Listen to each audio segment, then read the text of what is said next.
कहते हैं माँ, इन झूठे रिश्तों के चक्कर में पड़ कर के आदमी न तो बचपन में भजन कर पाता, न जवानी में कर पाता और ना बुढ़ापे में कर पाता।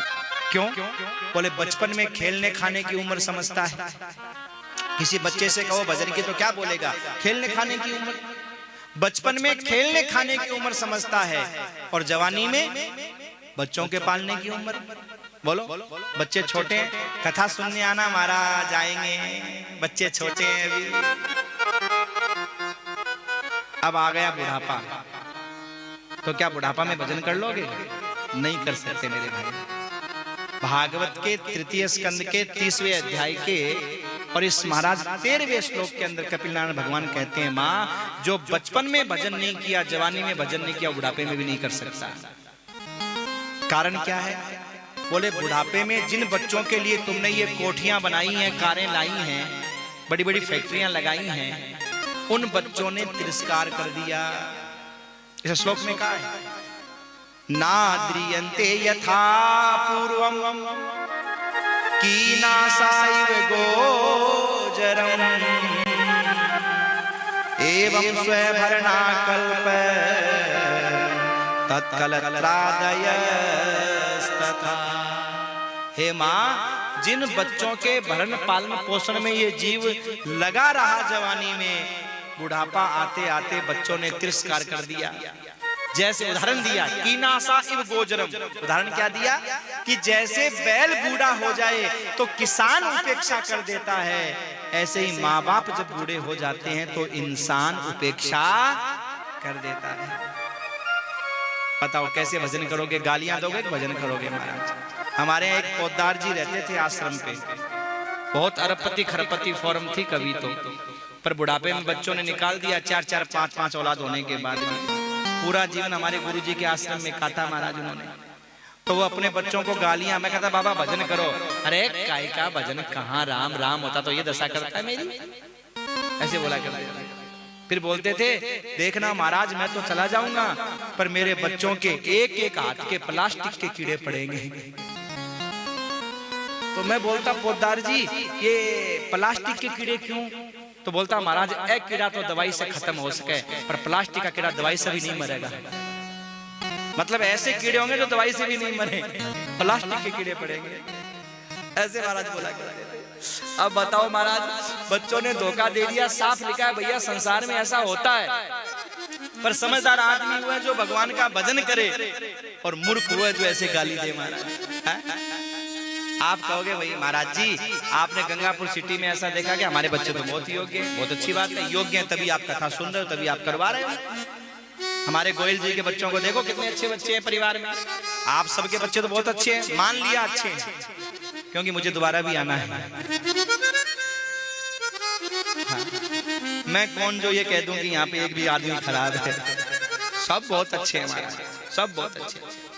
पर सजनों यहाँ एक बात और लिखी है, क्या? बोले बच्चा अगर अच्छा भी है तो भी बुढ़ापे में भजन नहीं हो सकता जिसने नहीं किया। अगर बच्चा श्रवण कुमार भी है तुम्हारा, तुम्हारी खूब सेवा करता है, तो भी जिसने जवानी में भजन नहीं किया उसका बुढ़ापे में भजन नहीं होगा। कारण सजनों, कारण ये है कि ये गर्दन तो डिस्को करेगी, हाथ पांव भांगड़ा करेंगे, दांत टूट गए, दांत टूटने पे हवा फू निकल जाती है बाहर, बोल माई राम राम, ताम ताम पंडित, राम की जगह काम काम निकलता, हवा बाहर फू फू फू हवा निकलती। नहीं कर सकते भैया, इसलिए कर ले सो काम और भजले सो राम। पहली बात तो पता नहीं तुम जवान होंगे कि नहीं होंगे, बूढ़े होंगे कि नहीं होंगे, और हो भी गया तो भागवत के तृतीय स्कंद के 30वें अध्याय के और इस 13वें श्लोक में लिखा कि भैया जिसने जवानी और बचपन में भजन नहीं किया वो बुढ़ापे में भजन नहीं कर सकता। इसलिए तो संत कहते हैं ना, आइए 2-4 लाइनें गुनगुना लेते हैं इसी भाव पर, इसी श्लोक पर। इसी श्लोक का भाव है इस भजन में कि भैया भजन जवानी में करना चाहिए। भजन कर भरी जवानी बुढ़ापा किसने देखा है, भजन कर भरी जवानी बुढ़ापा किसने देखा है, भजन कर भरी जवानी बुढ़ापा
तीरथ कर भरी जवानी में बुढ़ापा किसने देखा। सजनों, जवानी में तो रिश्तेदारी निभाते रहे, कभी जीजा के, कभी बहन के, कभी भाई के, कभी माई के, कभी भौजाई के जाते रहे। और जब बुढ़ापा आया तो वृंदावन की याद आई। कितना कहा था वृंदावन आया करो, वृंदावन आया करो। अरे हम तो बहुत कहते हैं आया करो,